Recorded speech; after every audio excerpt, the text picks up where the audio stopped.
בוקר טוב. לפני שאני אתחיל אני רוצה להגיד לכם שיש אנשים נורא טובים בפנים, וגם להגיד שהמטה שלנו במחוז תל אביב זה מטה מאוד מאפשר, זה מטה שמכיר בחופש ביטוי מלא שלנו,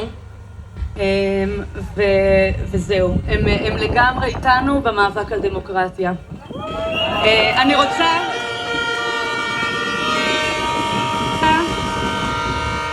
אני רוצה לדבר על השר איתמר בן גביר כמשל. בשש השנים האחרונות אני מנהלת את תיכון עירוני י"ד שבשיכון דן. התלמידות והתלמידים בעירוני י"ד הם קבוצה איכותית של צעירים מוכשרים וצעירות מבריקות. הם גדלים במשפחות מטפחות שמשקיעות תועפות בחינוך שלהם, החינוך הפורמלי והבלתי פורמלי כאחד. ובכל זאת, לפני מספר חודשים, כשבן גביר ומאבטחיו צעדו בגינה בשכונת רמת החייל, שעתה קבוצה גדולה של חניכי שבט דן במחיאות כפיים ובצהלות.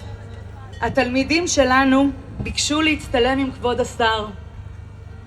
מספר תלמידים אף הגדילו לעשות והצטרפו לקריאות מוות למחבלים, שזה כידוע לכולנו התרגום המכובס של מוות לערבים. קל להפנות אצבע מאשימה אל ההורים, קל להפנות אצבע מאשימה אל תנועת הצופים, קל להפנות אצבע מאשימה אלינו, חברי הצוות החינוכי של עירוני י"ד, אך האמת היא שהאשם מונח על כתפי כולנו. כי כשדיברנו עם התלמידים על האירוע הם נפגעו והסבירו שבסך הכל רצו להצטלם עם מישהו מפורסם. רובם כלל לא ידעו מי הוא בן גביר, מהם דעותיו, ודאי שלא ידעו כי הורשע בעבר במעשים פליליים. הם ידעו רק שהוא מופיע בטלוויזיה, והרבה. אז הנה, כולנו עומדים כאן יחד ומכים על חטא, או לפחות צריכים להכות על חטא. ערוצי החדשות המסחריים שאחראים להפיכתו של בן גביר לסלב, בשעה שהוא היה צריך להיות מוקצה מחמת מיאוס.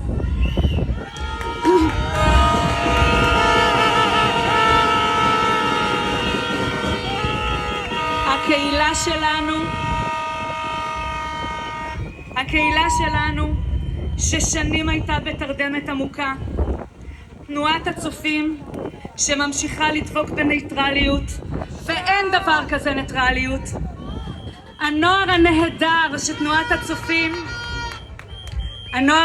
שתנועת הצופים ממרכז חייו לא יכול לעסוק יותר בעשיית טוב כשפניו אל השבט פנימה בלבד.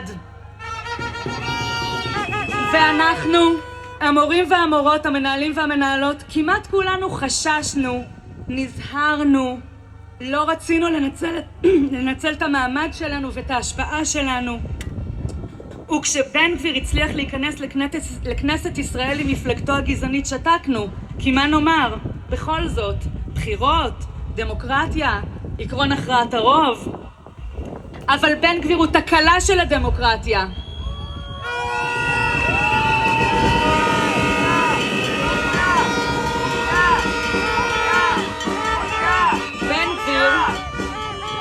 בן גביר הוא מה שקורה לדמוקרטיות כשהן לא מצליחות להגן על עצמן מפני גורמים גזענים, פשיסטים, פופוליסטים ולגמרי לא דמוקרטיים.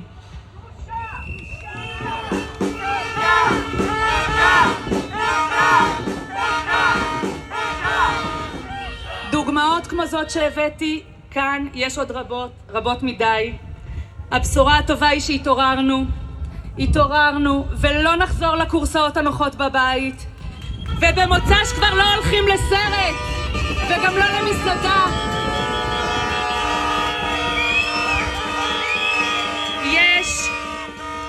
יש רק מקום אחד להיות בו במוצ"ש, ולא נלחש יותר את המילה שלום, ולא נתבייש לומר נכבה או כיבוש, ונלחם את מלחמת העצמאות השנייה שלנו.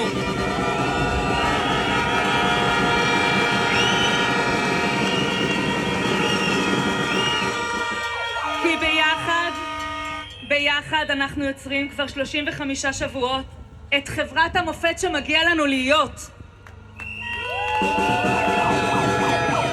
ובחברת המופת שניצור, הטובות ביותר יהיו עובדות סוציאליות, פסיכולוגיות בשירות הציבורי ומורות. שיהיו להן כל הכלים והחופש לחנך את הדור הצעיר לדמוקרטיה. הטובים ביותר יהיו גננים בגני ילדים ומחנכים ומדריכי נוער. נילחם גם על הסביבה, על קיימות, על הטבע הגוסס שלנו, על ים נקי, על אוויר נקי. נישיר מבט גם אל סבלם של בעלי החיים בתעשיית הבשר והחלב. ולא נרפה עד שיגדל הסיכוי שגם בנינו ובנותינו יזכו לגדל כאן נכדים. תהיה בנו סולידריות אמיתית עם כל הקבוצות בחברה, החברה המגוונת והיפהפייה שלנו. ונזכור תמיד שבחברה שלנו יש אוכלוסיות מוחלשות שמגיע להם כל מה שיש לנו.